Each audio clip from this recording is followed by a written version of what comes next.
Find the gradient of the curve y is x squared minus 3x at the point 3, 0. The most important thing to remember, always when doing differentiation, is that dy dx is the gradient function for the curve. So we're going to need to differentiate our curve y is x squared minus 3x. So the gradient function for this curve, dy dx, is 2x minus 3. We want the gradient at the point 3, 0, so x is equal to 3 at this point.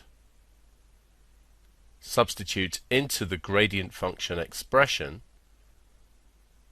and we get 2 times 3, take away 3, which is 6 take away 3, which is 3. So the gradient for our curve at the point 3, 0 is 3.